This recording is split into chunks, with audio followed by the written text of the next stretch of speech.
Hello, ladies and gentlemen, and welcome to Paranormal Insight. I'm your host, Tim Sedano. Tonight, we're going to discuss sound, not only the pleasure it gives us in music, but the ability to heal.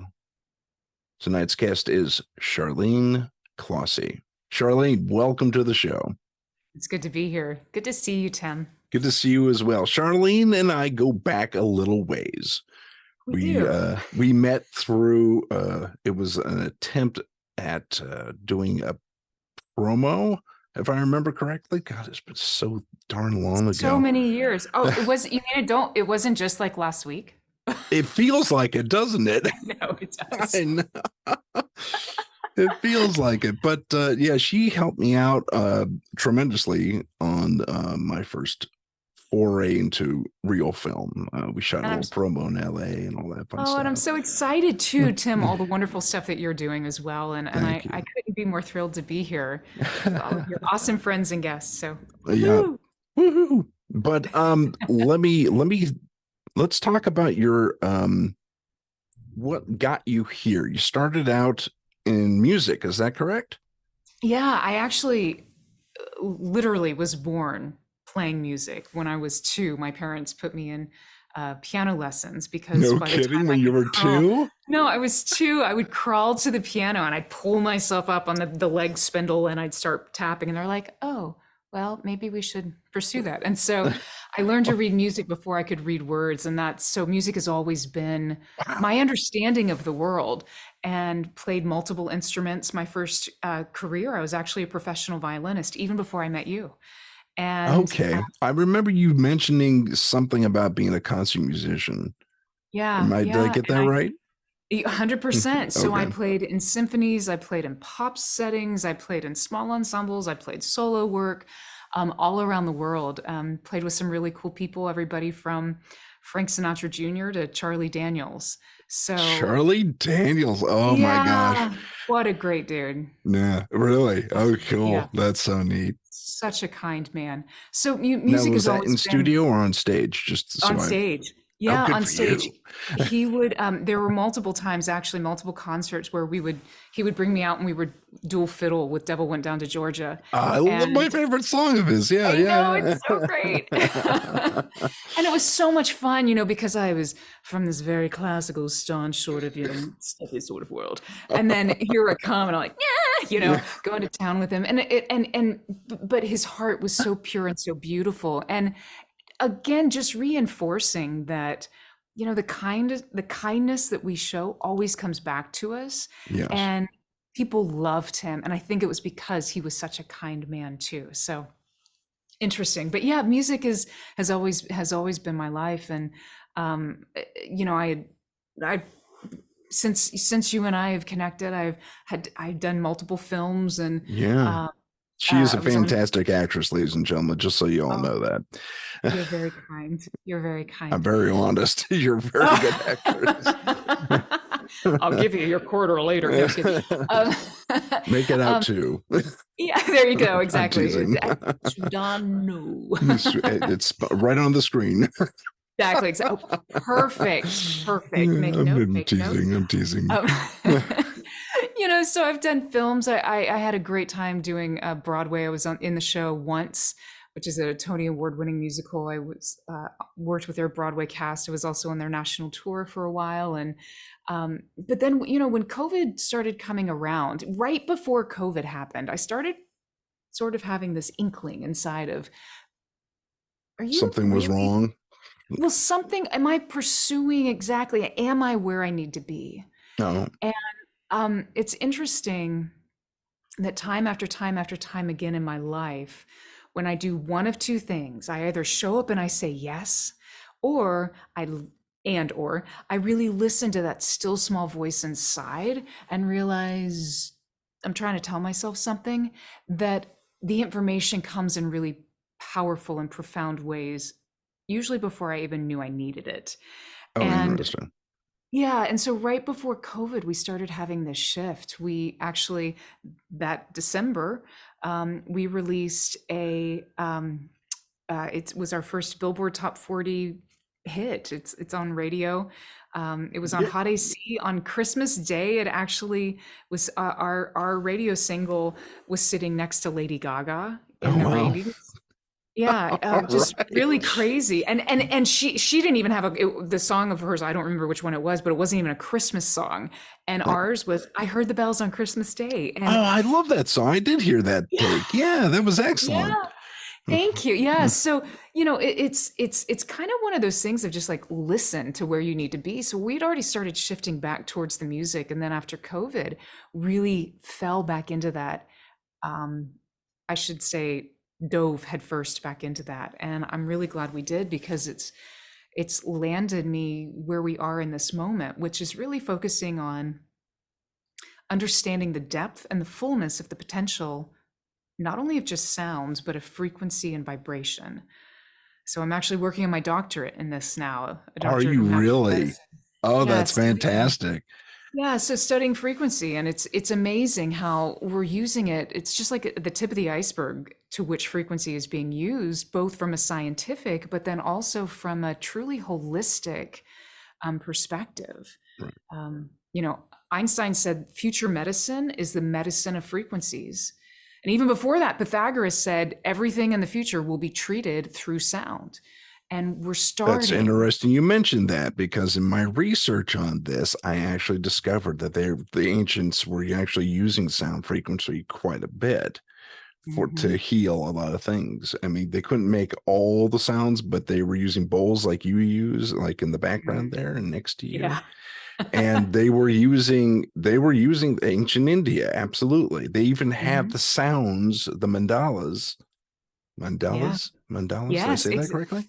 Yeah. So That's in actually the picture of the sound. exactly, exactly. So what's called a yantra is actually the visual representation of, in India, they used to call it a mantra or a specific sound. Well, Oh, today we know that as cymatics, that we yes. can generate a specific tone and stimulate sand or water in such a way that it replicates the picture, the Right. image of the sound. And they knew that way back then. How do you think they moved all these crazy pyramid stones? You know, Let's it's think about funny that you one. mentioned that too. They were actually you. I heard this. Was it Zacharias Stitchin? I can't Mhm. recall. It may be Zacharias Stitchin. He theorized that they actually had a method of I'm going to lose the word now that I need it the most. Yeah. But of That levitating the stones. it's a type of conduction. Yeah, superconduction. Okay. Yeah, they use Yeah. superconduction to get them up to get those big stones up the hill. Well, There's we know also that's, mhm, yeah, go ahead. yeah. Sorry. Oh, I was going to say there's a secondary theory that they may have chopped things out of the thing, but they used it as a mortar and sent that up to the thing and then made the bricks there on site. Interesting. But they never actually found that to be true since they had the big blocks half carved out in the quarries. So, Exactly. but Exactly. but they And yeah, superconduction. Interesting. sound actually has anti-gravity Yeah, it properties, and does. It you've seen does. it firsthand. I mean, and that cymatics touches on that briefly. There's actually there was a demonstration recently a friend of ours did. He's an acoustic physicist, John Stewart Reed, and he was showing firsthand, if you want to see, you know, how powerful sound is, watch it levitate these items off of this particular platform. So Yeah, it's amazing. there's it's really incredible what sound can do, and it makes sense because we're all vibration. You're vibration. Yeah, I'm vibration. Your chair is vibration. yeah. You're Makes you talking wonder. about atomic vibration in this case, Exactly. or subatomic vibration, I guess. Yeah, but Yeah, everything. I mean, there was a scientist who showed that they perceive that the atom disappears, and that's the full atom. So proton, neutron, and electron disappears and reappears within each cell of our body. 10 to the 21st time. That's 10 with 21 zeros oh behind my it gosh, times yeah. per second. So, It's and amazing. hence, yeah, and hence Mm, we never perceive it, and yet it's there. yeah, and yet it happens. That's Yeah. amazing. I love science. When I was at NASA a gazillion years ago, way before I got into film and all the rest of it. One of the things I saw was similar to what you just described. There was a sound levitation idea where they used an acoustic, regular old speaker. It was a subwoofer. It was a big one. It was like Mhm. 21 inches or something. And Mhm. they said, bah, and they hit the thing, and this thing had a cinder block on top of it, levitated it like it was nothing. And 100%. it was amazing. They used a super low frequency, and they all had to wear earmuffs because if they heard it, apparently it would affect their bowels or something like that. Yeah. But it was Yeah, a amazing. lot of the lower frequencies really do have strong correlations to our organs in the body and all of our body on a cellular level. Most of and if you find the right range, there's actually tremendous healing benefits that come with some of these lower frequencies. That we know that some tones will actually generate, like 58 hertz will actually generate, it will have a stimulating, like a balancing and stimulating effect within the system. So you'll start to feel more energized. 36 hertz actually begins to take away pain. It begins to interject into that pain spasm, pain cycle. And you can actually break that cycle because the frequency kind of interjects itself into that looping pattern. So really fascinating stuff. That's amazing. We kind of jumped ahead to my fourth question, but I'll it's okay there. But that's all right. Well, let's handle it since we're talking about it. Sure. When one is taking in these sounds, listening to it, you saw my microphone, listening to it through There your was. ears. Oh no, he's actually mic'd.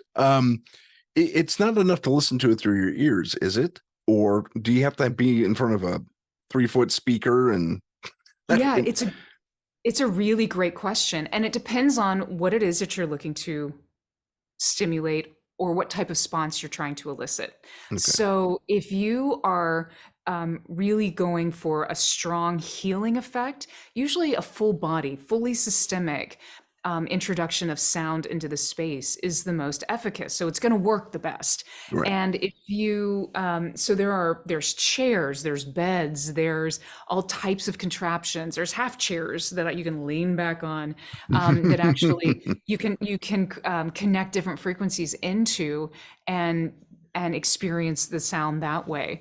There are even more simply, say you're out and it's you can't really carry your vibrating bed with you. Yeah. Um, Not as portable right now as you'd like for it to be. Even the use of headphones, but certain high quality headphones that project down into those really low frequency range. And where I'm really talking about is down to like 4, 5, 6 hertz.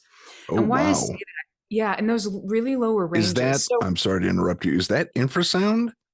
well, not technically because it's lower than technically humans will hear down to. Most people hear down to about 20 hertz. Okay. Some of us will hear down to even into 16, and then upwards into 20,000 hertz. And then beyond that's kind of like what our dogs hear. Um, but whenever we're that low, we can still feel the vibration of sound. The sound still registers, which is why you can have rumbling in the earth and you may not feel the sound, but you hear it. Right. Interesting side note, cobras in India are used to predict weather patterns, especially earthquake phenomenon on the other side of the globe, because they feel the sensations. Their whole body is a listening apparatus. They're basically a giant ear. And so they actually hear the ground, but they, not just the ground underneath them, they hear the entire sphere upon which they travel. It's amazing. Oh Um, wow. yeah. So when you're getting down into these really low Hmm. 4, 5, 6 hertz, you have to have really good headphones. Jumping back to headphones, Yeah. and the headphones that we use all the time, and excuse me, interestingly enough, pardon me, That's all right. I've used these in the studio for gosh, I don't know how long, but they're the Bear Dynamic DT 77 Pro. David Thomas. There you go. DT 77 Pro. And you can get them for like $150 on Amazon. It's not a steep entry fee by any stretch. And That's then pretty good. Yeah, and you'll actually they resonate down to, I think it's 5 hertz if I recall correctly. And then if you wanted to resonate down into 4 hertz, which might be a little excess, I think uh the next headphones that really do that add a zero to the end of that price, which is fine if that's where you want to go. But there's so those headphones are really effective for stimulating the vagus nerve. And why they do that is that, yeah, if you've got that full headphone cupped over your ear, you're actually generating vibration to the tragus, that tiny little flap of skin on the outside of your ear. Gotcha. And yep, and that first place that that tragus goes is straight inside your brain, and it hits the vagus nerve. The vagus nerve is the 10th cranial nerve. It's the longest running nerve throughout our body. Okay. They call it vagus. It actually means wandering in Latin. So this little nerve wanders around Not and Las touches Vegas. all. Yeah, not Las Vegas. No, no, no. But this guy touches all your major organ systems, and by Okay. doing so, it has a very calming and in some ways, it will calm the body. It also begin to re-energize cells that had been out of alignment. So a vagal toning is a really powerful thing. If you want to look at the research, just Google vagal toning and you'll see there's Okay. yeah, a ton of really powerful work that's backing all of that up. And you can stimulate the vagus nerve just through sound. And that is whole body effective. Is that correct? It will have a whole body effect. Yeah, it is not nearly as immediately impacting as, for instance, having a full body of laying on a full speaker. That's a totally different phenomenon. Okay. Now you're actually innervating a system that connects to many. Okay. So if you're on a speaker bed, for example, or a couch or whatever it is, are you setting up different tones that come through each speaker, or are you rotating through these tones, or? So a lot of that would be the proprietary science of whatever company you're working with. Okay. And there's different research that's kind of indicating different things regarding this topic. So a lot of times it's not just a single frequency that will be coming through. Most of the times they're rolling through a variety of tones and pitches. And if you think about it this way, if we were to equate frequency into music, for every tone or note or pitch, like one key on the piano, you're actually going to have a range of frequency that connects to that pitch, to that tone, that note. So, for instance, the great, I'm sure everybody's heard about this, 440 versus 432. Oh, what music is better for us to listen to? Right. I have heard this. Yeah. Yes, yes. And so the thing is that we're actually still talking about the same note. I mean, and we're talking about A. It's the same note that a violinist would tune if they're going to tune an orchestra. Right. The conductor will be like, hey, concertmaster, play an A. And this is the tone that will generate congruency throughout the whole orchestra. But I mean, that ranges up to like 450 plus and down into as low as like depending on the rest of the structure, it's like low 400s. I mean, so you have a range. So when we're connecting to specific frequency, we also kind of have a range of what those frequencies directly connect to physically in our system. Okay. It's not quite as broad because if you think about it, the higher frequencies, the really fast moving waves, really fast moving pitches, lower frequencies, they move a lot slower. Right. Exactly. So there's different amounts that each of these waves will touch and then where they affect in our physical bodies. So with regard to duration, what is an ideal duration for, let's say we're doing the vagal, vagal toning. Vagal tone. Yeah, vagal toning. So you're doing a vagal toning and you do it for 5 minutes and it's going to last you 24 hours, 48 hours. How does that work? Oh, wouldn't that be great if we had a magic pill? I don't know. I'm asking. Yeah, no, it's a great question and applicable as well, because the interesting thing is that your body has its own unique resonance, and that resonance is a little different than my body. Right. And that Okay, also that was makes my next sense. question, actually. Yeah. So, I Okay. mean, and that's how we can walk into a room and we pick up a vibe and we're like, ooh, I'm really digging this vibe. Let's hang. Or like, Right. no, no, no, peace out. Yeah, Um, Rob. because we're not in congruency, even on a cellular level. A lot of times that's how people can perceive truth. You lying to me? Yeah, Like, I that's mean, true. you can feel it. You can Yeah, actually feel the yeah, subtle shift. that's true. So when it comes to using, for instance, like the vagal toning, it's a great example. Some studies will show at least 10 minutes or 12 minutes. We actually have, actually, a friend of ours, John Stewart Reed, I mentioned him before, but he had done some research with a fellow scientist, and they had discovered that by projecting certain of these lower tones into dishes of red blood cells, so it was an in vitro experiment, Mm, that they could re-enliven once either stagnant or dead red blood cells just by exposing them to these certain frequencies for at least 20 minutes. And they wow. did it, they were in a Faraday cage. I mean, it was a very beautifully conducted scientific experiment. And so, generally, when it comes to vagal toning, we tend to recommend at least 20 minutes. You'll know whenever you've had enough. And for some, for me, some days I'm kind of like 10 minutes, I'm good. Yeah, peace out, we're done.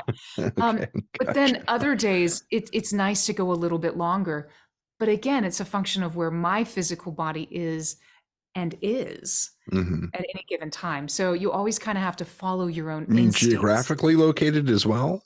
Well, sometimes geographic location can come into it, but that's mostly because then how I'm resonating at that place. Okay, gotcha. Um, and every space feels different. I mean, New York feels totally different than LA. That's Feels true. totally different from Chicago. Feels totally different from Vancouver. Yeah.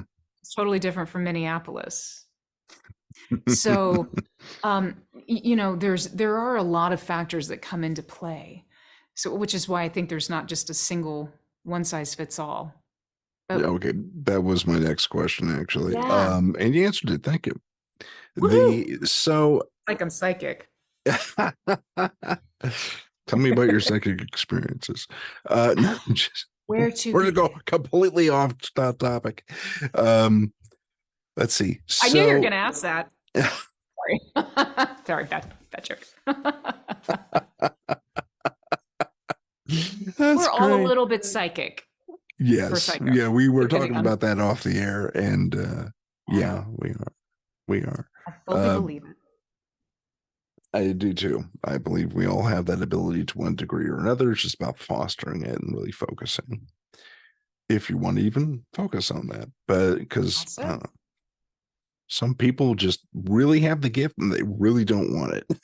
You know. Yeah, absolutely. Well, So, like anything, it's always a function of how do we use it for our greatest benefit, our greatest our own greatest expansion at any given time, and that's is incumbent on the individual. And um, if we aren't presented with challenging situations, if we aren't presented with things that push us or expand us, we never grow.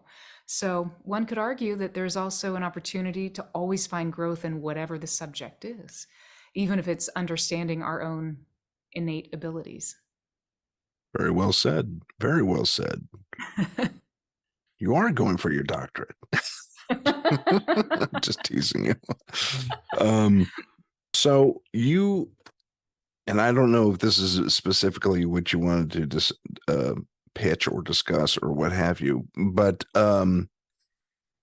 you released an album revolving around the planets, Yes. and it was their tonal frequencies, and you gave instructions, I think, in the CD to where find your birth planet according to astrology or something like that. Is Yeah. that correct? So that's correct. So that album aligned a planetary mantra and gong shower. It's it was this little gem that kind of came out of, actually it was totally birthed out of the desire. My father was very ill at the time, and I'm like, I'm a musician, I'm studying sound, I should be able to figure something out. And so I really started pursuing, well, how can we integrate healing frequencies into music in an innocuous way. So it's not like you're sitting here turning on, you know, YouTube, the 777 hertz for wealth generating vibe, which I mean is great. Have you tried it? Have you Yeah, enjoyed it I lately? don't know. I haven't. No, I Yeah. haven't. But of really integrating some of these very physically healing sounds and vibrations into the space in a way that people, um, it won't hurt you. It will only help you. And if you really connect to it, it can help you a lot. And the album has been so well received. It's amazing to me. And not only from the industry, it's won a ton of really crazy awards. One of the Awesome. first awards, thank you. One of the first awards it won, actually, it won in its category, and Hans Zimmer won in his category. Like, Huh. so kind of cool. Right on. Love all of his film scores. Yeah, Amazing on so many Zimmer makes levels. some good music. Yeah. He does indeed. So not only was it well received in the industry, but also just by the listeners. We've had stories of people sharing how they've used it because it helps them with feelings of anxiety. It helps them with feelings of depression. It helps them whenever they need to re-energize or rebalance. They've come out of really intense days. I actually had a composer friend of mine, very well known. I'll leave him nameless, but Okay. very well known composer. But he emailed me. He's like, "Yo, I can't believe this." So very well known classical composer, and he's from LA, and he And was he doing said, sessions. "Yo, no, I'm No, kidding. well, kind of, yeah. Though I'm he would, teasing. I'm teasing. yeah, I'm he teasing." would. So he's like, "Charlene, oh my God, I just had the longest day, and it was not the best sessions we've ever had." And so he was really dragging. And he said, I came back to my hotel room, and I knew that we've had the rest of the weekend were just intense sessions in front of me. And I needed. All right. And so he put on Aligned. He listened to it, and it's almost 2 hours of music. So he listened to it until 2 a.m. And he said, by the time I was done, I felt amazing. I slept like a baby. I woke Nice. up and we had the most incredible sessions the next day, better than we've ever had. And Wow. not It's not chalking it amazing. up to the music, but I'm chalking it up to the intentionality too, through which we can all choose of how we interact with any sort of frequency. See, the trick is that the frequencies are there if we know how to connect to them, but also how to really, at least from a musician standpoint, bring them out in a way that someone can access them. There's so much noise in the world. There's a lot of noise in music too. So when we can get really specific at bringing out the noise, suddenly there's breakthroughs. There was another woman who had reached out, and she said, "You're not going to believe this, but after doing a 10-minute session with the music," she said, "I hadn't been able to hear out of one of her ears for, I think, almost a year." She said, Wow. "My hearing came back, and I waited a month to reach out because I just wanted to make sure It's it's stuck. still back." Yeah. Yeah. Oh, So wow. there's That's this really amazing. powerful, yeah, That really must make powerful you feel frequency. amazing to know you put that out there. It makes me feel very humbled because Yeah, it's a reminder that I'm a part of something bigger than I am. It's not about me. This is not. I It's understand. actually one of Yeah. the reasons I'm actually studying. Why I'm doing the doctorate is because I'm trying to figure out how is this happening? How is this that we're actually generating tones meaningfully in a way that people can access them? And that's kind of the if we can when we can move from this place of, ooh, it's magic, into a place of, oh, it's science. Suddenly Yes. that's when we can break that 4-minute mile uh, for all of musicians. I mean, and it's not like that people even now aren't using tones and frequency. So this is fun. You'll like this. There's actually a paranormal frequency that whenever 19 hertz begins to be sounded in a room, and usually it's right below where people can hear, but you Yeah. feel it because it's so close, and Right. some people can actually hear that low. It feels like there is something paranormal in the room. There is actually Yep. a drop, like your physiology, the temperature actually begins to drop. So if the room feels colder, like Yeah. it's really interesting. So for instance, there's that tone. There's another tone called the fear frequency that Yep. elicits a I know point about of that too. Yeah, go ahead. exactly, yeah, and it's used all the time in film scores. So Yes, if it can be, if we totally can use is. stuff for yucky, why can't we use stuff for goody? Yeah, exactly. Exactly. So yeah, so Aligned kind of really connects into all of that, and it's a really beautiful project. So it was a lot. I did listen to it when it came out. And I landed in Mars, so I listened to Mars first. And Mars didn't resonate with me as much as I expected it to, which was mm. interesting. Well, Then I sometimes listened. too. Go ahead. Well, let me interject in there. Sometimes the places that we have the most resonance feel the most familiar, and thus, oh, I thought I'd have a bigger response. It's already such a huge part of who you are Okay. that it just kind of girds you up as opposed to like takes you into a new space. Right, So right. interesting. But then what did you listen to after Mars? It was either Sun. I think he had one called Universe too. Deep Space. Deep Space, excuse me. And I love Deep Space. Man, that made me feel so good. Yes. Deep Space is one of our favorites. Whenever somebody wants to feel when when they want to travel out and beyond, when they want to feel the next higher octave of our solar system, starting to feel into the higher dimensions, that's a track I suggest for them. That's amazing. And And you also had one called Sun, yes, and yeah, Sun. I enjoyed Sun a lot too. Oh, good, Yeah. good. Yeah, you're the center of your universe. I guess so. Y'all are. um yeah, but Sun was great. Yeah. You were about to say something, I interrupted you. Oh, well, yeah, well, the fun thing too about the tracks is that there's a lot of different ways to plug in for people. So if someone really strongly connects into their astrological chart and how they've manifested timing wise in the world, that's a fun place for them to begin. And it's an easy place too for people to dive in. But if you really if you kind of want to start connecting to the wholeness of the universe based on what's going on at any given moment, check out whatever planets are transiting in the sky at that time. Maybe Mercury's in retrograde, listen to Mercury. Maybe Venus is trining with Jupiter, listen to Venus and Jupiter and see what that brings up for you. Interesting. You can also do it if you're looking to elicit specific archetypal responses. So Mars, speaking of Mars connects us to he's the planet of passion. We know him as the god of war. Yeah. Yeah. But interestingly enough, he's also directly connected to healing, which makes sense. Yeah, it If we does. want to destroy something, we Gotta have to build it be back up. able exactly to recultivate. Right. As my dad always said, he said, if you want peace, prepare for war.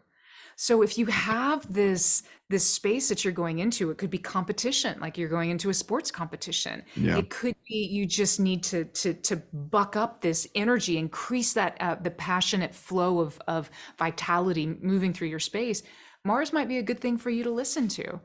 If you want to float off at night and experience lucid dreaming, or like if that's something that you're working with and towards, and that's part of your spiritual and developmental path, listen to Neptune. Like, so the tracks can also be very prescriptive as well. That's amazing. I'm It's writing fun. down lucid dreaming right now on Neptune. Yeah, Neptune. So Neptune connects us. Neptune is a planet of illusion. Neptune is it's a really interesting place. It's where we're trying to find that balance of, well, how is this world that is an illusion, how is it actually showing up in my reality? And what am I perceiving? Am I perceiving the reality of that which is, or am I perceiving this illusion of what I think it is? Oh, Knowing it's still all an illusion. Like, gotcha. so really interesting. Are you well, actually, before I get into that question, let's talk about the construction or the orchestration, I guess is a better way to put it, of the music in Aligned. I heard a lot of kind of at the as a bed. It sounded like you used the what's the name of the Indian instrument? It just has that. It's just a constant tone. Is that? The Did you use tambura. that?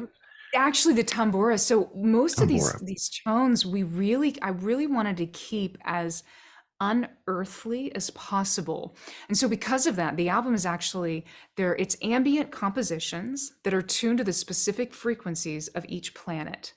And Okay. that frequency, that Hertz frequency, is that was actually mathematically calculated back in the 70s by a Swiss mathematician, Hans Cousteau. And there's I a know. formula that basically it's like there's an indirect correlation between the size of the planet and its general oscillation, or the speed at which it's spinning. Right. And so these formulas have given us this central tuning point. So ambient compositions with what you heard, they're actually planetary gongs.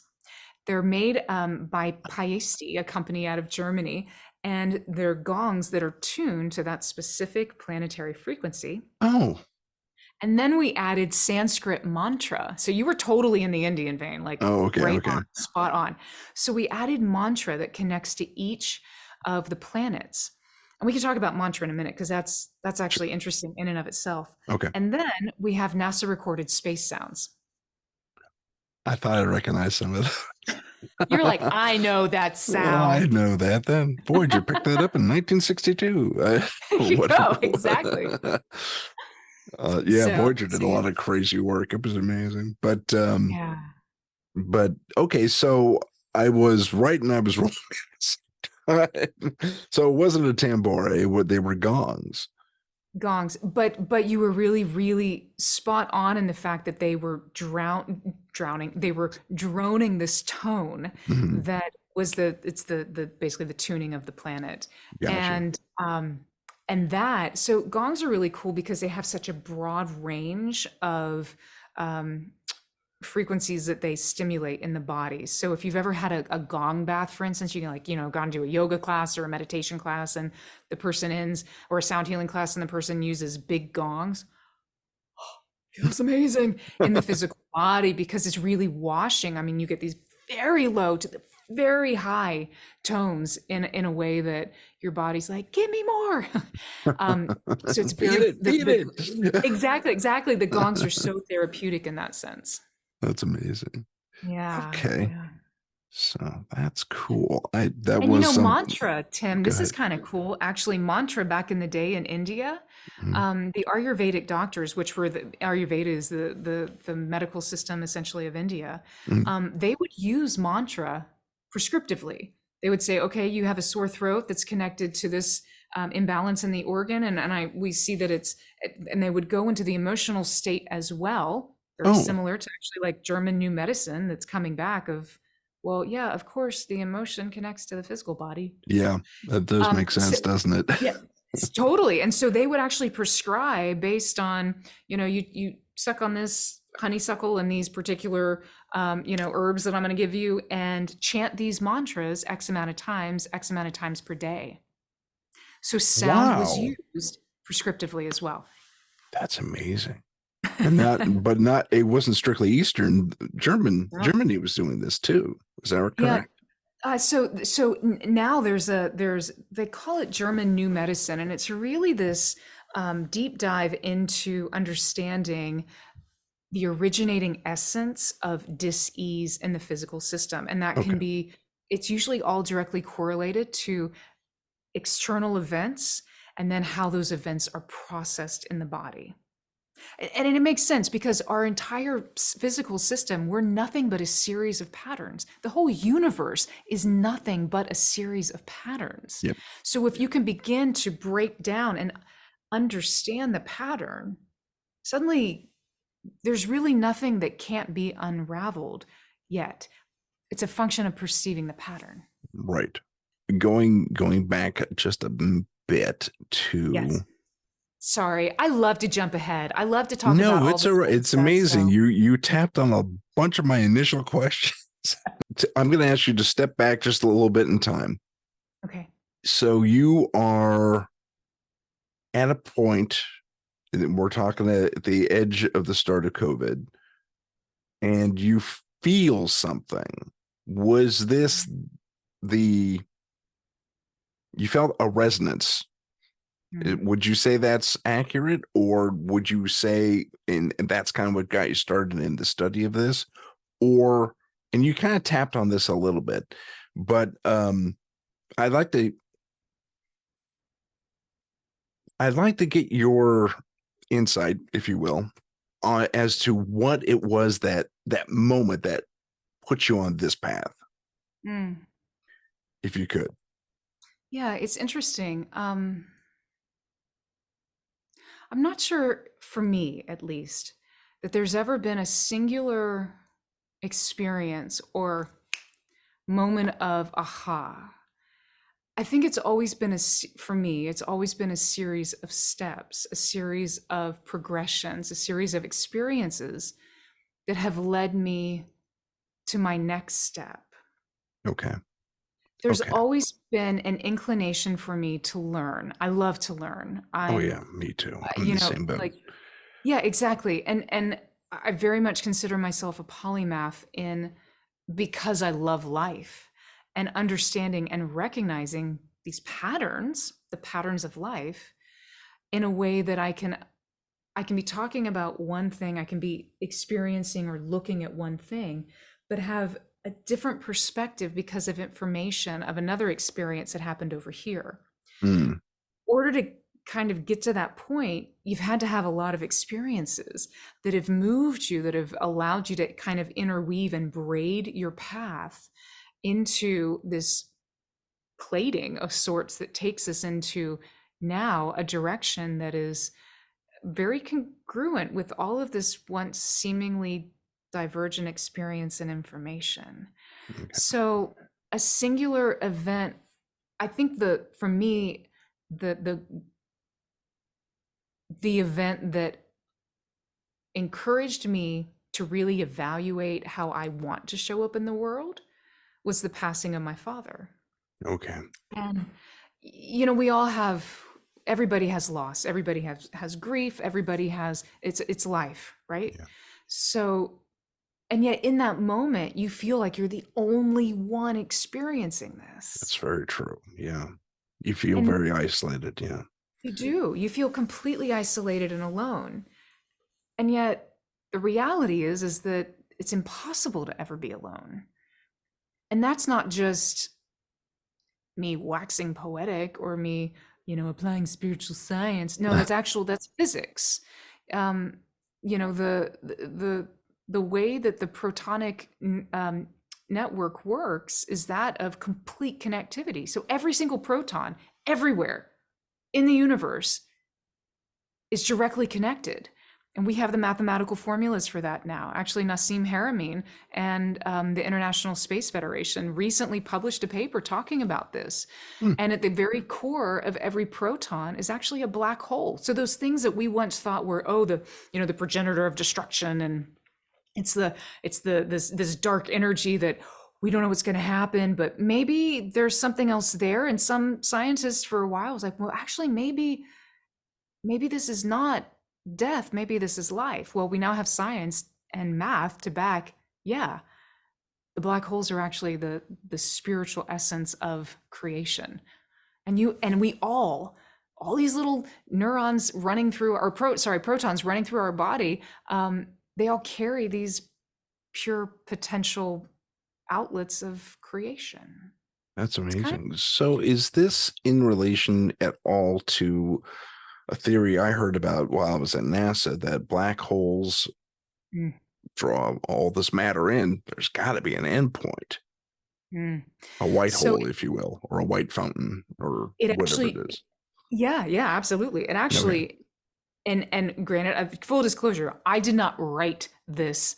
Uh, You didn't? No, did not okay. write this formula, but it's my understanding that the scientists are actually, who did write the formula, are saying it's actually the opposite. So instead of a sucking Oh, out, it's actually a moving, or sucking in, it's actually a moving out, a connection of this information. in the So same what I structure? thought was I'm sorry. In the same structure? In the same structure, yeah, Okay. yeah. So check it out. I'll send you the link to the paper because I think you'd really, really like it. But if you just look up Nassim Haramein and the International Space Federation, and it's the latest paper on free energy. It's Oh, pretty darn awesome. yeah. Yeah. So, I and know its I know applications, of the theory, but yeah, go yeah, ahead. yeah, and its applications of how it can and will show up in the future, of how we can live life here. So it's really important science. It's so, I mean, that science changes the shape and the color of our entire globe. It's So amazing. That's yeah. amazing. And it all And and it all reinforces it. The universe is holographic. We're all connected, my and next question to you was the holographic universe. Okay. 100%, 100%. I mean, and that's the interesting thing too, because even from a spiritual science perspective, that life is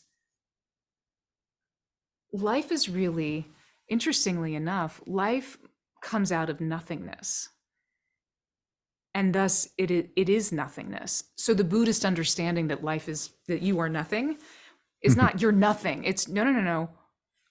This is nothing. It stems from the separation, and that first separation moves us into this point of duality, because I can't exist unless I exist in relation to you. Time and space we have to have that that pull, that separation, right? So moving out of that point of nothingness, kind of like what we were just talking about with the black hole. Okay. So Gotcha. yeah, hologram. It's all hologram, baby. So how are we going to Hologram. play the game? How are we going to show up and play the game? That's the question. Can I make my own hologram? I mean, I'm just kidding. I'm teasing you. The I think the theory is actually yes. That's the That's what point. I've heard, actually. And that you're not. See, that's the thing is that we're not victim to our circumstance. When you can accept the fact, A, we're all born, and B, we're all going to die, it's how we play the game in the middle. And if you can remove the fear of death off of stage B, suddenly that living, and we realize, wait, this really is a game. If this is a hologram, which we have science to show that it is, how am I going to show up? And knowing that if you come from nothingness, that also means you have allness. You have all of the creative potential. You have all of the divine and the profane in you at one time. So what are you going to turn on in any moment? How are you going to show up in this life? That's Okay. actually a very empowering place. A little scary sometimes too, A little scary, a little bit. but truly empowering, Yeah, no, play the I see what you're saying there. So, something tells me that calling the universe and our existence and all that a hologram is somehow deceptive, in that we think of Star Trek and uh hollow. Oh my gosh, I'm a Star Trek fan. I'm blanking on what it's called. Well, it's it's uh, it's interesting because if we ever get to a point, and this is also going back to this idea of allness and nothingness, if we ever get to a point where we can define anything, a celestial being, an ascended master, a god, we've actually never reached the end, because we still have I'm defining myself in relation to what I'm perceiving as this divine object or something that is still separate from me. But the truth is that that's actually not the definition of a divine allness or nothingness. So Interesting. so the hologram can continue and expand. This is interesting. One of the things too, some of the research I've recently been coming into is it talks about how archangels. So we think of these great ascended celestial beings. If this is your proclivity to believe in this or not, doesn't matter. You've heard the stories. So archangels. A lot of times we think of them as, oh, they're here to help us, or they're here to towards for something us to aspire towards, or they are helpers from God, which in and of itself, then we still defined what God is, and there's separation. But so archangels actually have their own points of expansion, How so? which means they're constantly seeking their own evolution, just like you and I are. We're seeking our own evolution. Everything in the universe is expanding. Um, we're not alone in that. And yet we perceive ourselves as separate from some of these other entities, beings, etc., that are also expanding as well, which is really interesting if you stop to think about it, of like, how 5 seconds ago, how did I perceive my relationship to, let's even just say, an angel, let alone an archangel? Right. Yeah, Okay. it takes you down an interesting rabbit hole. It does. It's called a holodeck, by the way. Holodeck. Okay. Holodeck. Right. So my original question was, if the universe is a hologram, if this mic isn't really here, it's just a collection of projections. We're doing um I guess my ultimate question on that particular subject is whether you believe in the holographic theory or not. And you're right, there is a lot of science to back up the holographic universe. The so is a computer required to run that program? The program that is our universe? Do you Eh, think that there's only one way to run a I'm just hologram? curious. No, but I think the question is that in general, is it that do you think do we perceive there's only a singular way for a hologram to exist?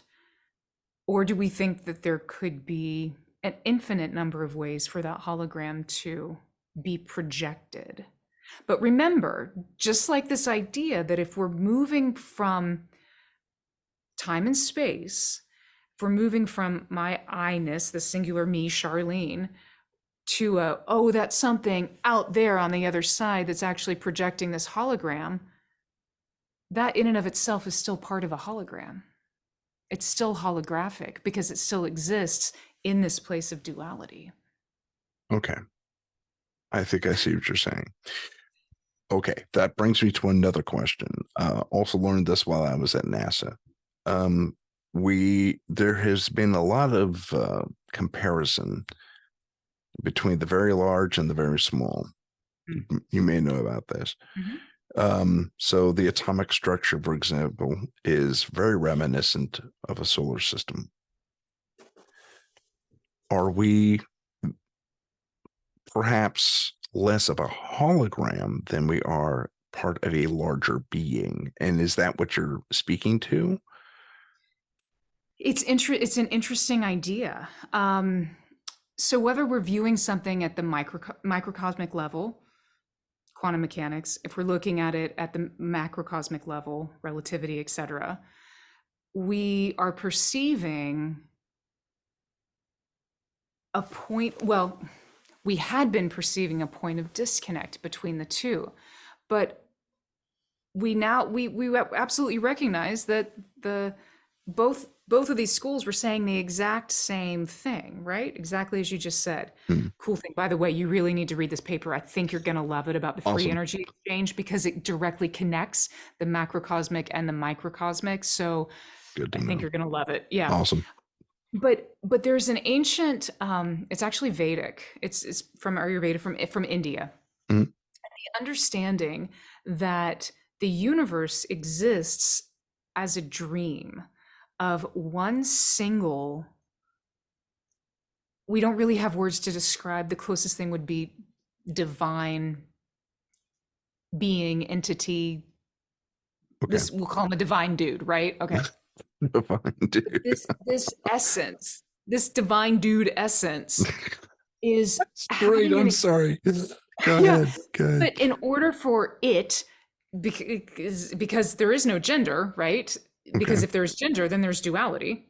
But in order for this singularity to experience itself, it must move from a point of oneness to a point of two-ness or duality. And from that space, then, at least in this Vedic understanding, all of the gods, the goddesses, the angels, the demons, humanity, the animals, the worlds that we know, everything was birthed into existence as a way for this singular divine dude to understand the fullness of what it is, the diabolical, the divine, Okay. Okay. all encompassed into one. And that's actually that's at the kind of the central point of Hinduism. You know, a lot of the Western thinkers, they're not thinkers, but a lot of Western folks think that Hinduism is actually polytheistic. If you get to its very core, it is not polytheistic at all. It's like, no, there's one singularity Interesting. from which all are birthed. And these are just these gods and goddesses that we connect to are aspects, they're archetypes, they're faces of the divine. So we can understand a reflection of ourself in more purely and more totality. I mean, we can barely wrap our brains around the idea of singularity as it is. How am I supposed to understand more about me in relation to singularity? Let me just like bite off a tiny little morsel so I can begin to have that cerebral process, at least on my end. Gotcha. Gotcha. You actually brought up an interesting, well, it popped in my head anyway. There's the theory of the ancient astronaut theory. I don't know if you're familiar with it. Tell me about this one. Okay. Basically, it says back when just, well, it encompasses a lot of things, but that similar to, say, angels and demons visiting Earth, that we were visited by ancient travelers, astronauts, if you will, who came down to Earth, and we, in our infancy as people, perceived them as gods because they had all this advanced technology. They had the ability to cross the universe and all that fun stuff. They could fly, probably. They looked different because they were wearing very specific garb that, if we look at them today, look like spacesuits. You know, it's pretty cold in space, I hear. I don't know. Yeah. Like negative 250 degrees minimum or something like that. But so would those two, would what you just mentioned in the Vedic texts parallel that idea? 100%. Yeah, 100%. And we also have to recognize that when we think of time as operating in a linear perspective, we've totally missed the understanding of time. Time exists in the singular. It actually exists only right now. There's really literally only a now moment. We might think that something we remember and experience of another now moment that might have happened, what we perceive as in the past, but it isn't the past because it was a now moment. And even if we begin to relive it, we're reliving that now moment now from then. So you know, time is this really funny kind of thing. And even in space, I mean, you know this, like, time moves at different rates in space depending on moves at different rates here on Earth too. Exactly depending on the pull, the yes. So if we're looking at, you know, if we're thinking of this time operating, time moves more like this than it does like this. And well, like a DNA helix. Very much so. An interweaving of the DNA. Yeah. Absolutely. Pattern? Yeah. Found a pattern. And you know, I mean, for instance, like a lot of the ancient civilization understanding, like with the Anunnaki and the different races that have come before. I mean, if you really kind of start seeing the patterns, it's not nearly as far-fetched, especially when you connect the science that's here now, that's really coming out and saying, yeah, that actually does totally support it. And then it suddenly starts making all these cuckoo mystical ideas and foundational aspects of religious, you know, persuasions just suddenly start making sense. And I don't mean religion that has been polluted by man. I mean religion that has come directly from a spiritual connection and understanding of something deep within you, so powerfully, viscerally, you know, oh, that's truth. Yeah, exactly. Gotcha. The oh God, that was such a good question too, and that went right on my head. I need to listen. Well, now I just have this.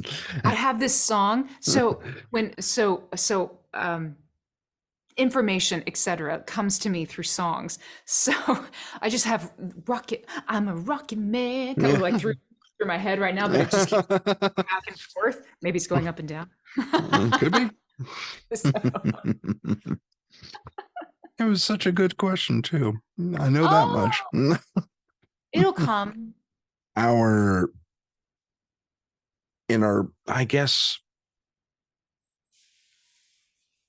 not necessarily even recent history, but I'd say within the last 200 years of, I'd say, human existence, there have been stories. You mentioned time variance and it kind of brought me to this point, of time travelers. Are these people operating through technology or through intention? Both? Either? It's interesting because it always leads me back to this question of what is magic? Science, it has not yet been understood. When we understand the power that is innate to these physical bodies, as well as these energetic bodies residing in, around, and on these physical bodies, my gut tells me that the intention that comes into play with that, just because of how we move through this world, of how we can manifest in this world, is 100% connected to it. Okay. I think there's always an element of an intentionality that has to precede any sort of scientific understanding. You have to have a question in order to find the answer. And if you have a question, there is always an answer. You cannot have a question that does not have an answer. That's not the way the universe exists. So, I think I truly believe that the depth of intention, and I don't just mean like feel good. I'm going to intend to win like $1 million today because then I'm going to feed all of the blind cats in my neighborhood, which I mean is great. And if you intend to weigh, let's feed all the blind cats in their neighborhood. Animal lover right here, but if we really sit in and soak in the potential of what intention is, what is that manifesting power that the universe is responding to at any given moment? And thank God it doesn't necessarily respond to every single thought that we have. But the only reason it doesn't respond to every single thought that we have is because of all the other blockage that's currently misaligning us from that true connection to allow that immediate flow. So what do we need to do to get to that point of immediacy, immediate flow? Sometimes there's an old, there's like that. Remember that old Garth Brooks song, some of God's greatest gifts are unanswered prayers? Totally makes me think. I don't think I know. No, I don't think I know that one. Yeah. I'll have to look that up. I want to say it's like from the late 80s or 90s, maybe earlier, I don't know. But I remember hearing it as a kid, and it was one of those songs that really stuck with me. Not that that's hard to do. I have this weird thing that if I hear music, usually once, it just sticks in my head forever. Good or bad. But it's that idea that, thank God, or whatever you want to think, yourself, singularity, I don't care, your great Uncle George, thank whomever, thank goodness that sometimes we don't get stuck in our own stuckness. Don't get buried in your own, forgive the term, bullshit. Exactly. Yeah. Okay. Nothing to I forget. remember the question that I wanted to ask you, and it dealt with we talked about ancient astronauts and stuff like that. I don't know if you're aware of the interview with an alien. There's been a couple of them out there on the internet. Most of them have been, Which one? I know. So this was, I guess we call him a gray. It's supposedly a leaked top secret thing, but it's made its rounds on the internet. and he's asked a question about how long do you live Mm, on your world, and mm, his response is, and he's using some sort of synthesizer because mhm, it sounds a little fake, but the response is still intriguing nonetheless. mhm. Death is a human construct. I thought that was the most like mind-blowing moment in the world. It's like, really? That's awesome. Mhm. Mhm. I wish he'd followed up on that. I was like, well, how do you overcome death? Or, I don't know, but he didn't. But what are your thoughts on that particular? This sounds like you kind of answered the question already, but I'd like to hear your Yeah, response. it's a powerful thought, whether it's um, whatever its origin. Hmm. So I believe that is very close to correct as well. Death is a human construct because it's an aspect of human life. I think the construct has been, pardon my French bastardized because we have come to try to avoid that which is an inevitable understanding. There are many spiritual paths that, and I use spiritual here because this is really what we're talking about. We're moving beyond the physical, knowing that there is, in these spacesuits, these meat suits, there is a finite um, current understanding of how to enliven this particular body. And perhaps some of that is a bit of a blessing as well. Consider the idea of immortality as you, knowing that, you know what, all I'd have to do is just take it off and put on something else and experience a whole other holographic experience in this holographic universe. Yeah, I'm in. Let's do it again. Let's do it again. Let's. How much can I play? I Is mean, this? I'm sorry to interrupt you.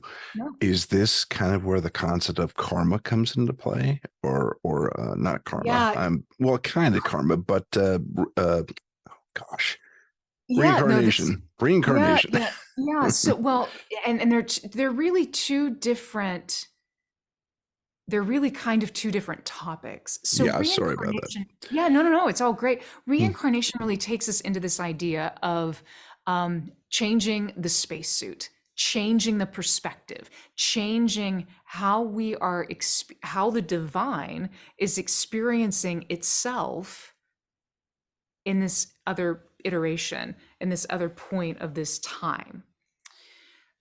Karma locks us into this idea that we are stuck to repeat these aspects of these incarnations because we haven't assimilated.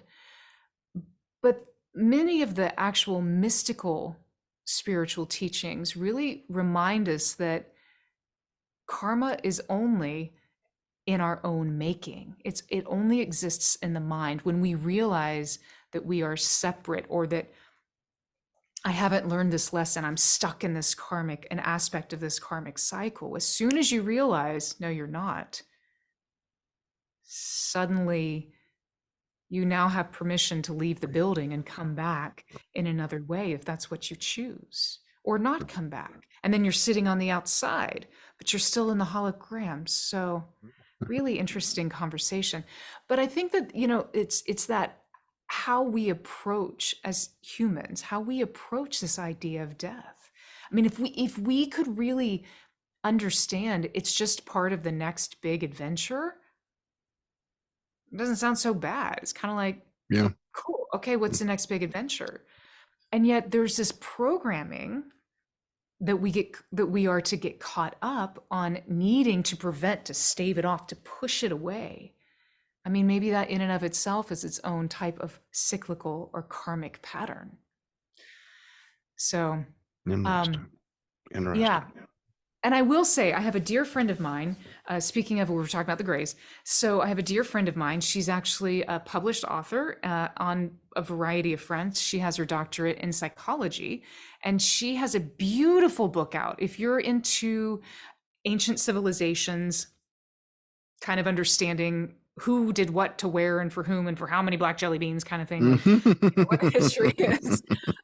It's called Star Civilizations 101, and her name is Dr. Barbara Stone.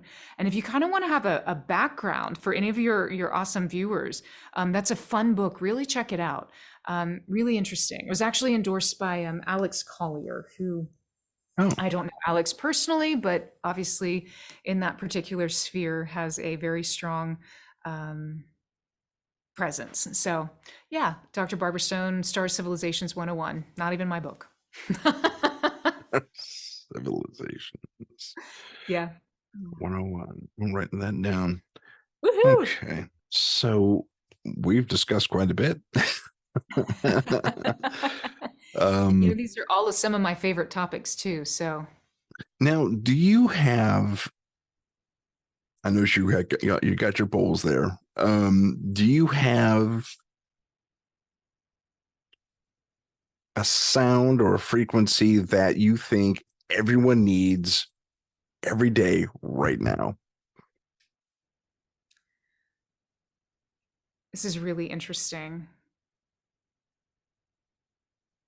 because the answer that immediately comes is not the answer you're looking for, but it is 100% the answer of truth. And that answer is that frequency is that of love. And I don't mean we should love everybody and get along and hold hands and sing Kumbaya, though if you want to do that, that's great. It works. And I love Kumbaya. I mean, it's a great tune, like it's really catchy. Um, but this idea of complete connection to all, that's really what love is. Love's not what you how you feel with your grandmother or how you like vanilla ice cream. Like love is it's the absence of disconnection. Excellent way to put it. And when you Excellent. can connect to the fullness of all, you have access to every single frequency. So, me saying, well, it should be this frequency because it would be incorrect because where you are right now may be different than where you are in 15 minutes, may be different than where you are in a year. I don't know that that's necessarily true because don't we all need love? 100%. So because of that, if I were to say, no, you need 76.9 hertz because that's going to do such and such, that would be a I see very what you're myopic saying. approach. Okay, But if we gotcha. can really exist exactly as you said, 100% high five, I totally agree that if we can exist exactly in that point and that space, that frequency of love, we're actually moving your beginning science shows we're moving our brain into a point of heart brain coherence, and there is very minimal difference between the energetic outflow, the frequency that your heart and your brain are generating. And when you move in that point, I think it's actually 0.1 hertz, so I mean it's like right locked in, you experience the world. Let's just say you could walk on water. Wow, that's crazy. Now, you brought up something else and I was looking to wrap up, but something else popped up. Let's do it. Let's do it. I'm in. I'm Okay, game. okay. So this is a physiology to a degree that Okay. the heart Mhm. physiologically now actually has shares some like material, cellular material similar to the brain. Mhm. Have you heard about that? Yes. Okay. So So there is a real connection there. there is. And the other place that we really have to connect to is actually in our gut and the microbiome. We have more bacteria that are not us than are us. We have more bacteria, them, than we have of our own cells, us, in our own system. And it all stems, most of it stems in the microbiome. So whenever having, I mean, and that's, people talk about it all the time, why diet is so important, why being aware of what we ingest through all of our senses, the mouth, our eyes, our ears, all of that adds up. But you're also influencing the vibration, the frequency, and even the specific species of our microbiome. You want to go down a really Wow. physical rabbit hole, check out the microbiome. I mean, that's, um, It's a very powerful place to begin to feel physically empowered in an easy way. You're like, I don't know about this sound mumbo jumbo. Can't see it. I don't know what frequency I need. Boy, this is boring. Fine. Research your own microbiome. And That's there's amazing. lots of really great stuff online connecting to that, though. There's also a lot of junk online too. There it is, unfortunately. Um, yeah, that's true. Too But for true. all the good stuff, we have to have equal I get, parts. well, there's your balance. It's true. uh, So, but okay, is there a microbiome frequency to balance? well, Just out there's of curiosity. yeah, it's a great question. So there's microbiome, but it's tricky because there's microbiomes all across your body. I mean, you have a microbiome on your hands, on your Good point. feet, so there's Specific to the gut? and there are specific to the gut as well, and different species that you either do or don't have, depending on what you do or don't eat. Um, Mm. so it's a really complex topic, actually, and there actually hasn't been a ton of frequency specific work done for the microbiome. The microbiome itself is more of a burgeoning type of aspect of science. So then the actual frequency of that is still something that it's still a little fresh and a little new. So Let me ask you something else then. I've been hearing and seeing a lot of stories about human deworming. mm, Uh, we have all these, you were talking about the stuff that isn't us, and that's some of that I assume is parasites.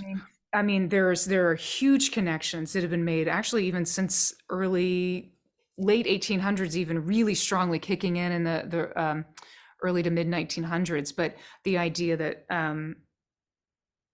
parasitic life detrimentally impacts our physical life. So, I mean, we know that there was just an article that came out talking about how fungus in the body, in the brain, will cause the person to exhibit the exact same symptoms as Alzheimer's. Oh, Um, yes. there's several doctors who shared that they were doing postmortem autopsies on folks who had transitioned from MS, and Oh, every single MS patient had a brain that was riddled. It's a neurological condition, but had their brain was riddled with parasites, things that wow. you wouldn't think about. Um, Cancer. There are many types of cancers that every time someone passes from cancer, they have their system is inundated with parasites.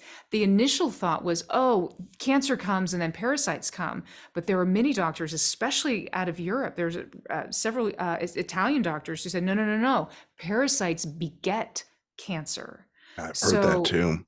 there are some really interesting work about these bad boys. And I'm a huge proponent that, man, once a year, detox.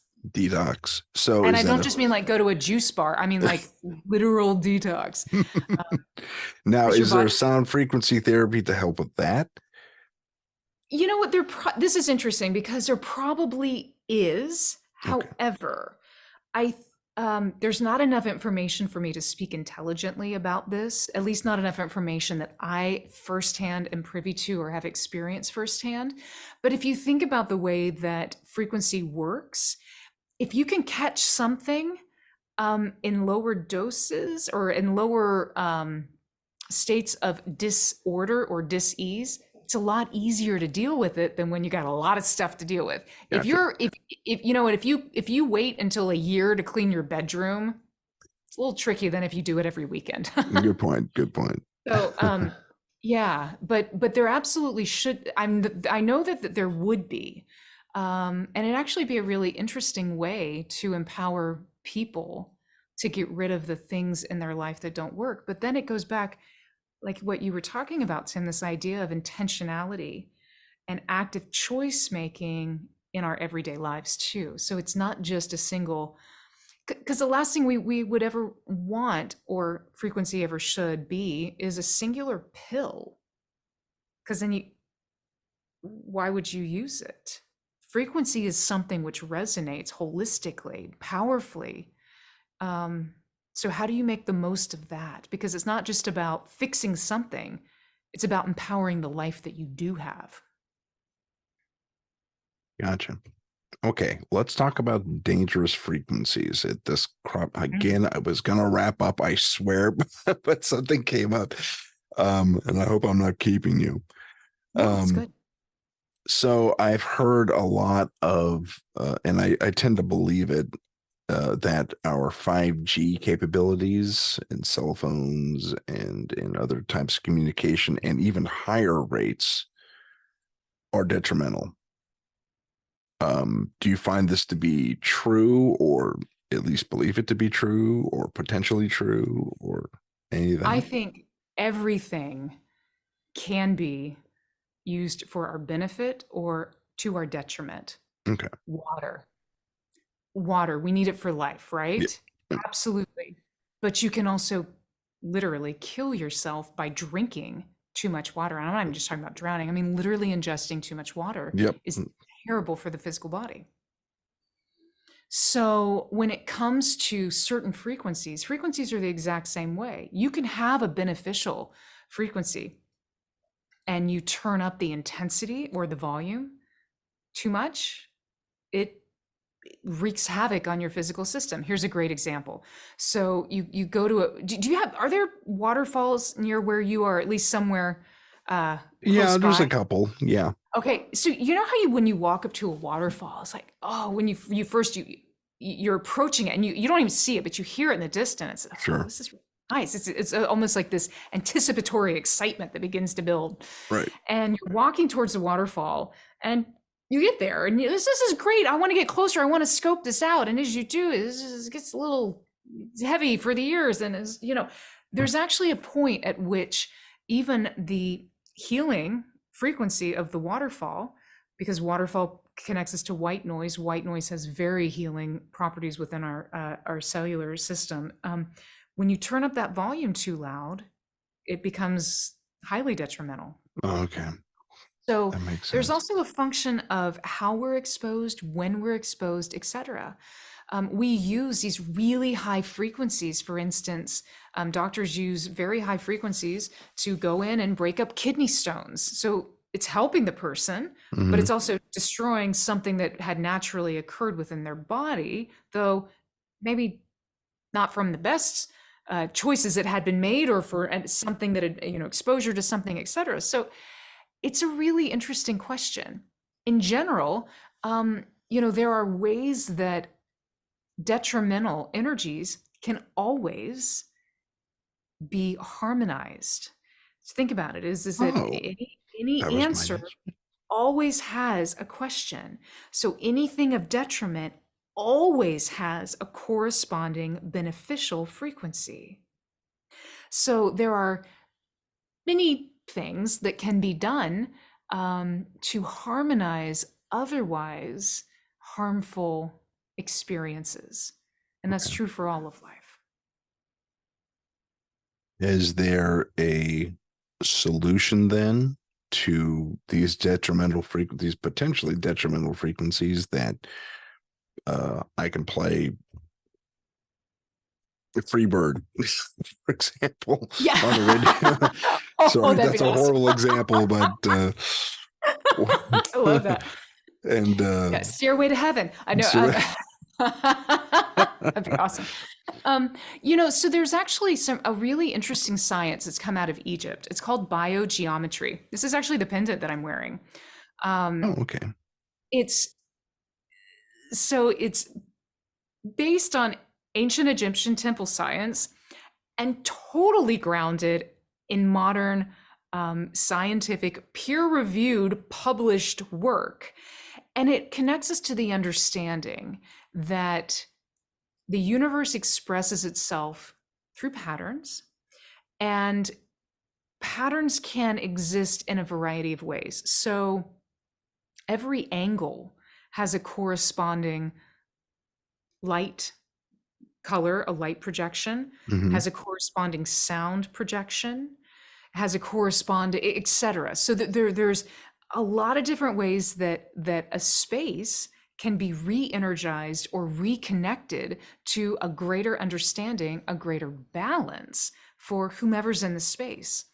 Biogeometry has some really powerful techniques and modalities that allow um, users, practitioners, to rebalance their space, not only their physical space, but the space around them. Okay. And it's actually a subject that I love so much. I've done basically as much, almost as much studying as can be done to this point, and will be pursuing my practitioner licensing with them next year because I just really believe in the Nice. modality. That's amazing. And yeah, it is powerful. And when you experience it firsthand, I mean, I could tell you so many stories of where I'm using shape and angle to heal aspects of a physical body that's blowing my mind. And I'm going, this doesn't make any sense in the physical world. And yet I'm watching it with my eyes. Trust me, my intention's not that good. Um, but there is something really powerfully there. So there are modalities like biogeometry that can assist us in being able to mitigate harmful Missions. yes, Okay. coming into our space. So let's go back. Let's expand on that just ever so slightly. I'm reminded of a movement in the late 60s, early 70s that happened, at least here in America. I think it was worldwide to one degree, where people started wearing pyramid hats to help align their frequencies. Mhm. Are we talking about the same basic thing? Because I'm sure it's more complicated than pyramid hats, but Well, it's interesting. So the pyramid shape has been shown to have powerful conductive properties of energy, but the problem is that a lot of times it's not to our benefit. That oh, the energy can move. If we look at the physics of how energy moves, and you think about a boat that moves through water, so there's actually what's called an energy key that is developed and we can physically see off of that movement of the boat through water. And you'll be like, oh yeah, that makes sense. I see some of the water move one way and some of the water move the other way. It's yeah. literally the parting of this ether that's in front of us. Okay. So in that parting, there can be movement that wraps back towards the boat and actually propels it forward. There's also aspects of the water too that have what, if we apply it to a physical system, has a bit more of a detrimental aspect to our physical body. Oh, Here's an example. So if there's an energy movement, a grid or a pattern of movement that's moving clockwise, it's actually beneficial to the body because what it's doing is that the energy is moving from the ether, from the invisible into density or into matter.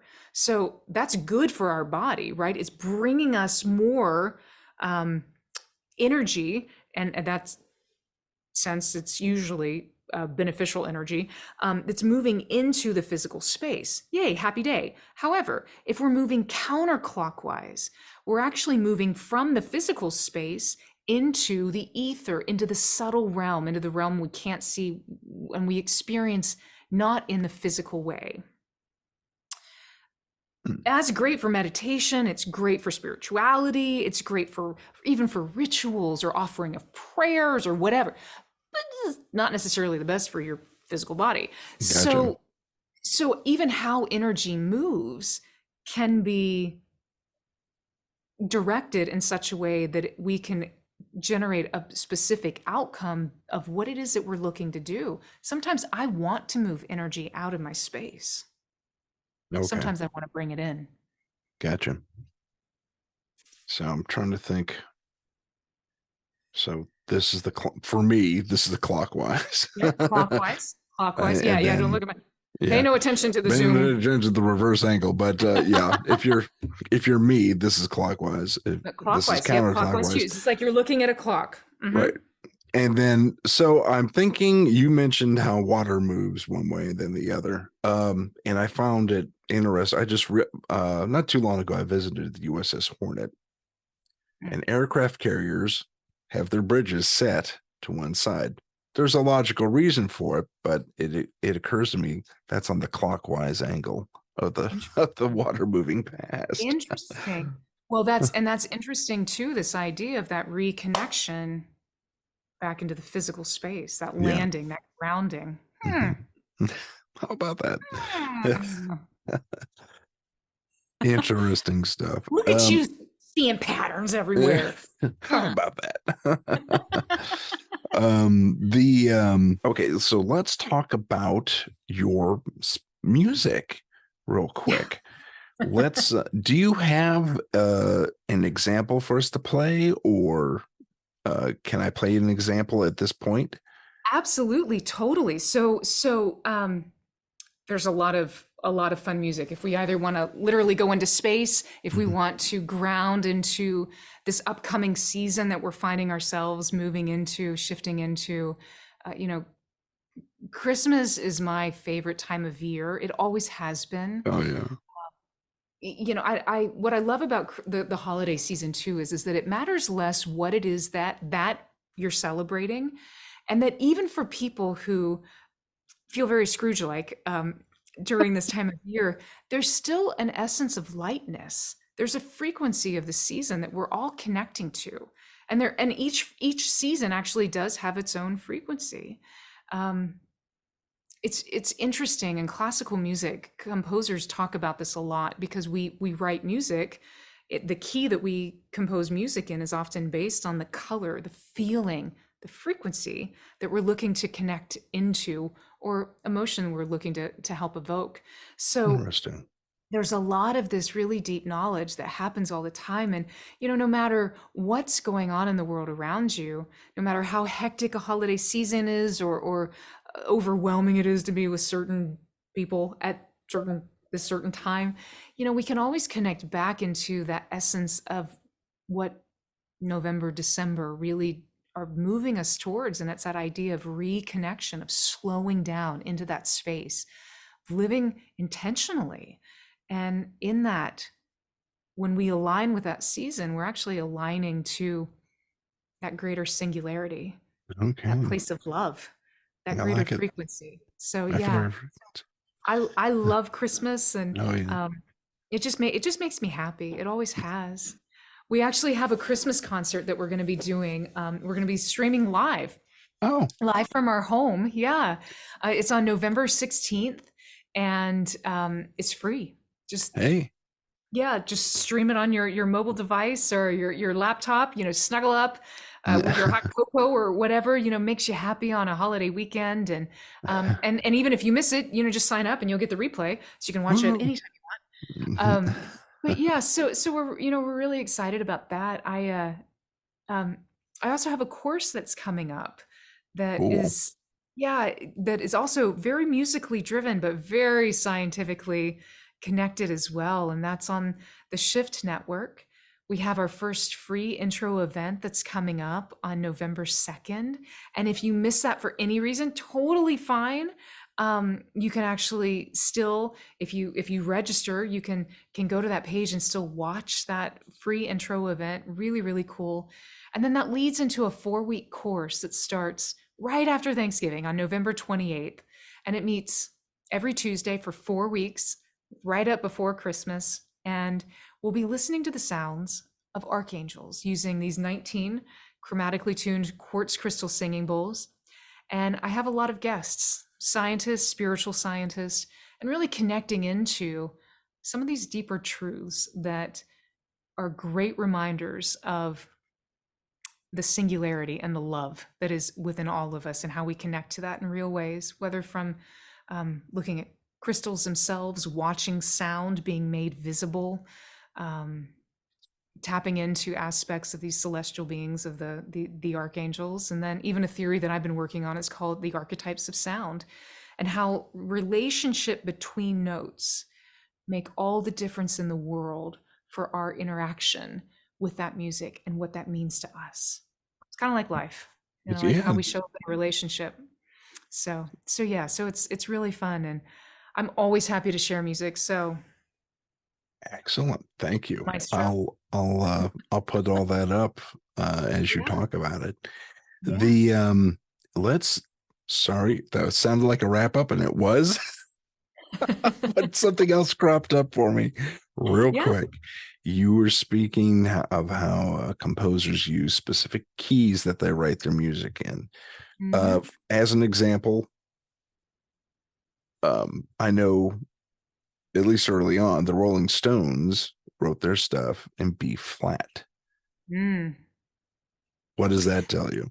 So there's a lot. So B flat's an interesting key. So a lot of times, especially in pop music, uh, you'll frequently find bands that just find the resonance that connects to the musicians that are there, how they are showing up harmonically, melodically, even. So, what range does their lead singer or singers really? Where does their voice resonate?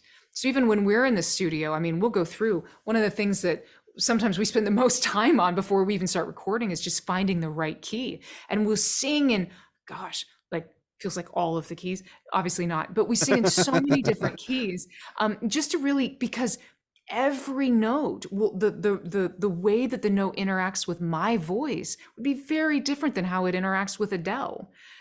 Our instruments are different. So there's actually this really fine tuning opportunity that bands will frequently go into.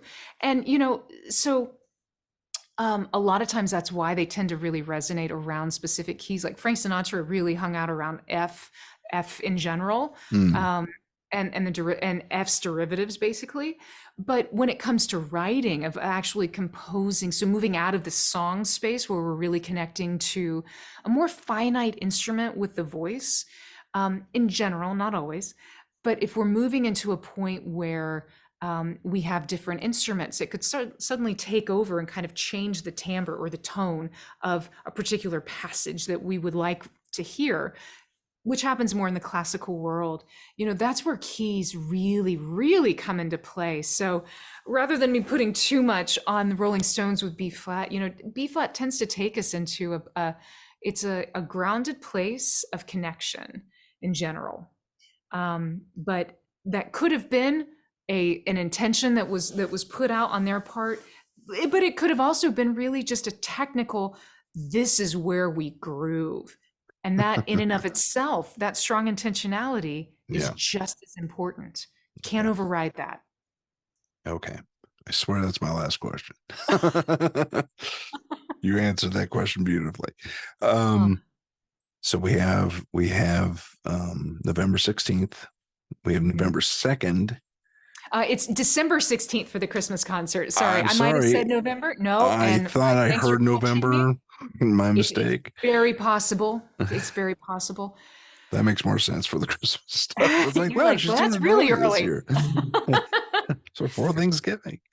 Yeah, Um, yeah. But I let's am see. giving a TED talk on November 18th, so there is a You're lot doing of a stuff TED going Talk. on. Good for you. Right Yeah, on. thank you. Yeah, it's going to be a very festive season. You're busy. That's great. TED It's Talk good. on Bless you. November which?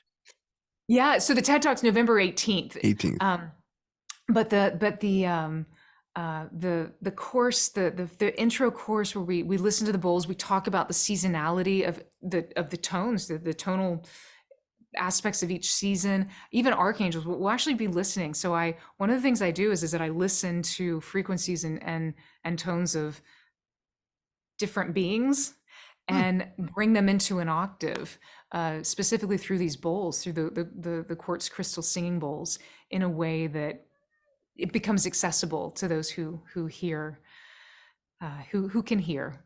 It's interesting. All my life, I've always heard things, and when I was a child, I just thought this was very, very normal. And then when I got a little older, I realized this is not normal.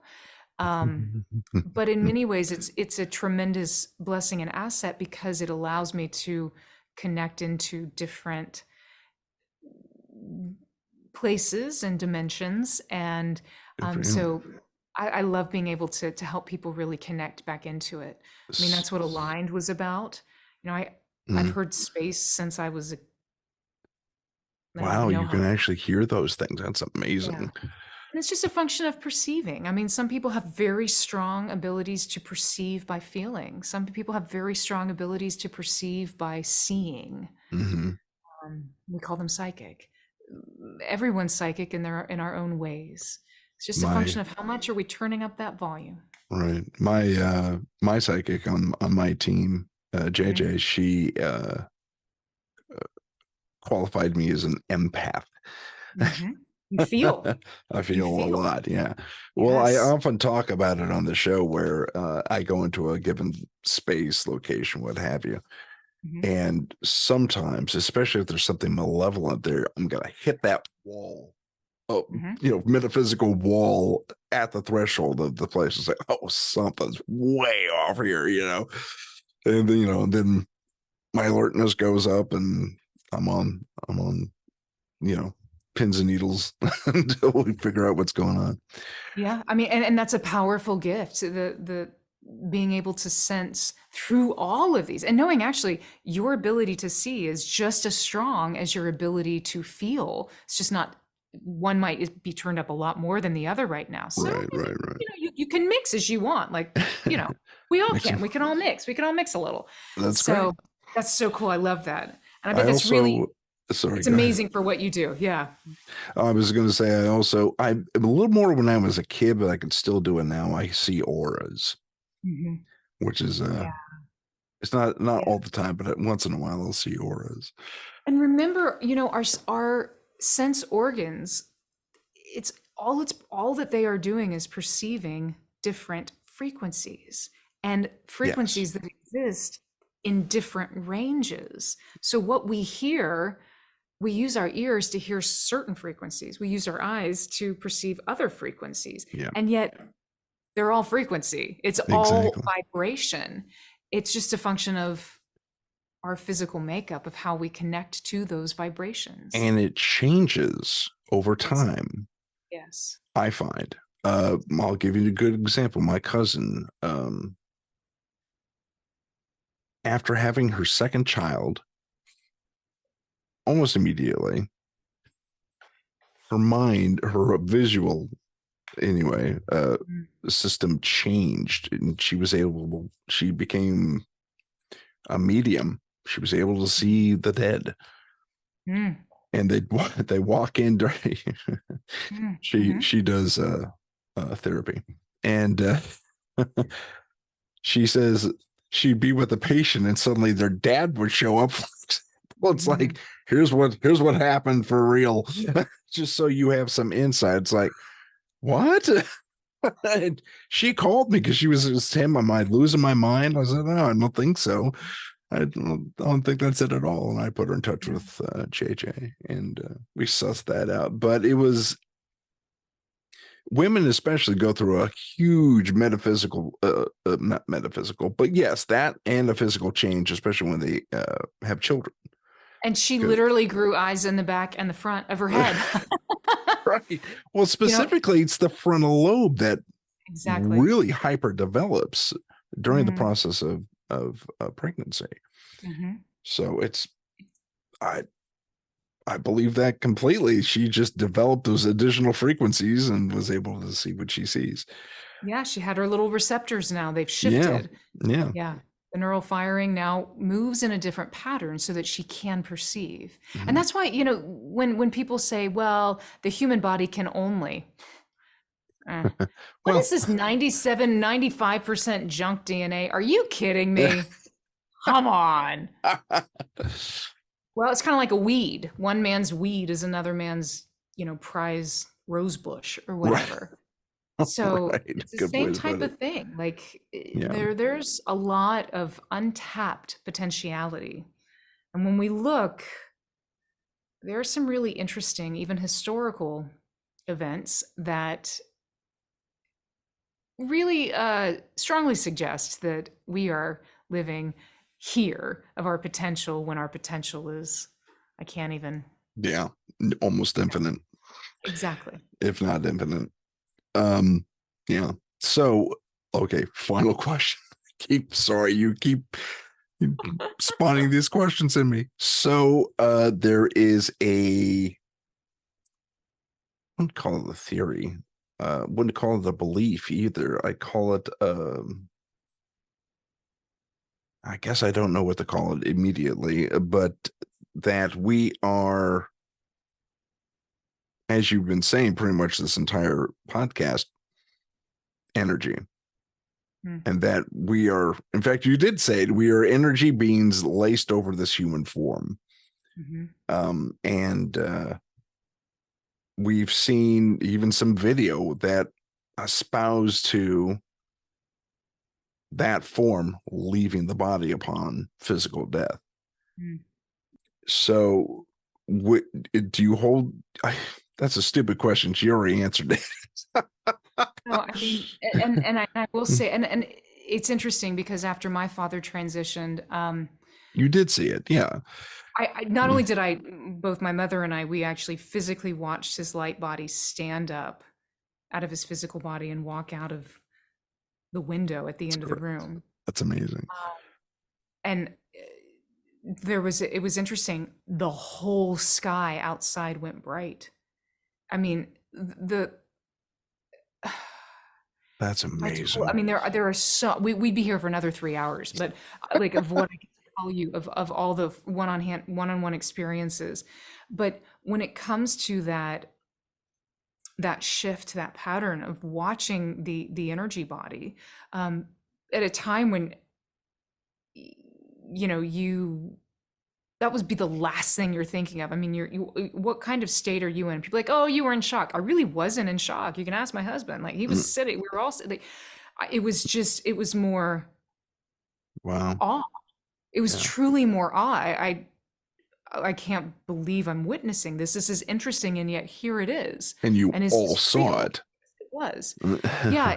And you know, even when I play the bowls, especially if we're doing live streams. So the bowls, because they're made out of quartz crystal, 99.999% pure quartz. Quartz is a piezo crystal, so it has the piezoelectric effect comes into play. It's a function of how silica and oxygen come together when there's compression that happens on that quartz, and it generates, or that crystal, and it generates electricity or movement, voltage. And you can physically feel, and this is not just me, you'll feel the energy of the room shift whenever there are people in the room and we go to start working. We set an intention towards, this is where we're focused today. And you can viscerally feel the energy in the room shift when things are coming more to a head, and then when they release. The other day I was playing a certain series of bowls and I was sitting there marveling. This was actually one of the times I was playing one of the archangels. I was actually playing Archangel Uriel, and or Uriel. Uriel, depends thank you. From. Tomato. Yeah, so Uriel, I was playing, I was listening to him, and I sat there and I was not the one playing. I was not thinking, there was no planning. It was literally just being led and guided. And I'm witnessing the hair on my arms as it's moving over the bowl, literally standing up. And I thought, it's very fascinating because it was the electricity that was being stimulated out of this bowl. It was not an emotional response I was having. It was not mumbo jumbo woo woo. It was like straight up just pure legit physical science happening with voltage. Right? That's amazing. But what stimulated that too? Because I was doing the same thing on other bowls moments before, even applying more pressure.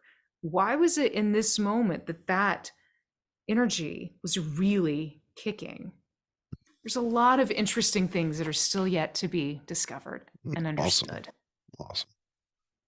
Very cool. All right, so we have your events, which is awesome. Can you give us the title of the planet thing?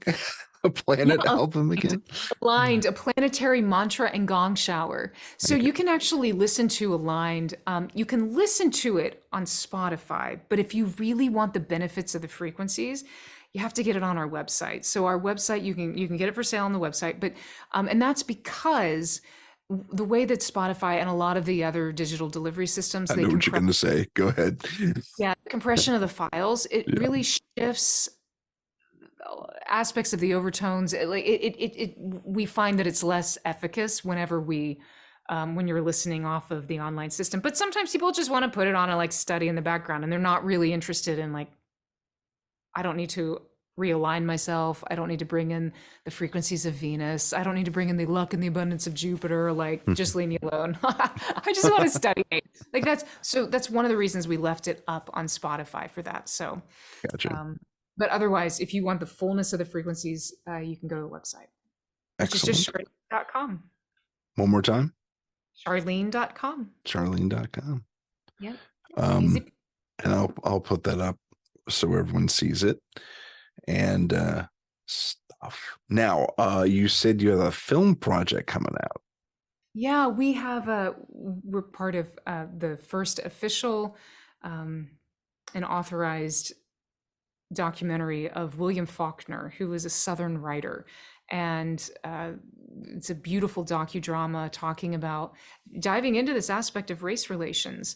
You know, Faulkner was a leader at the time, and of really, he was the first writer to actually give a Black character their story, of them telling the story, first author to do it. And so he was very groundbreaking, both professionally as well as personally, in the race relations in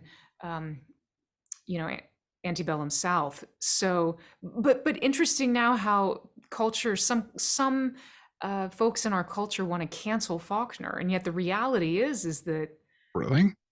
yeah. So it's a very interesting discourse, and it's a very cool film. It's called "The Past Is Never Dead," which stems from a beautiful quote from William Faulkner. So It's amazing. I like it. yeah. Or I'm writing it down. That's why I'm silent. Yeah. All right. So we got that coming up. We have the events in November and December coming up. And we have a website if you want to get the entire lineup of everything Charlene, which is at charlene.com. We'll put that up as well. .com, correct? .com. Yep. Okay, awesome. Unless you have anything to add, I think we'll wrap it up. It's so beautiful to be with you, to reconnect with you, and also to connect with your awesome viewers and audience. It's always a joy, and I just love your energy, Tim. I appreciate all that you have created and all of those that you attract, and it's so nice to meet you all now for the first time, and of course, so good to see you again, my friend. Good to see you too, Shirley. And Jeremy, I know you're there in the background somewhere. He's waving. Excellent. Oh man, I miss God you bless. guys Where a would I lot be more. without my husband? Good partnership. Excellent. So, my Charlene, thank you so much for being on the show. You've given us a whole bunch to not only think about but to listen to, and I do encourage you to check out Charlene's stuff. She actually, like I said, I went into this completely blank, and I listened to her stuff. It's like, oh yeah, I get it. That's awesome. And ever since then, I've been actually researching sound science as a healing modality. And so I'm happy to talk with you about all that fun stuff. I thank you once again for being on the show, and we will talk soon, I hope. I'll look forward to it. Okay. And until then, be well. You too. Thank you. Ladies and gentlemen, my name's Tim Sedano. This has been Paranormal Insight. Have a wonderful Thanksgiving.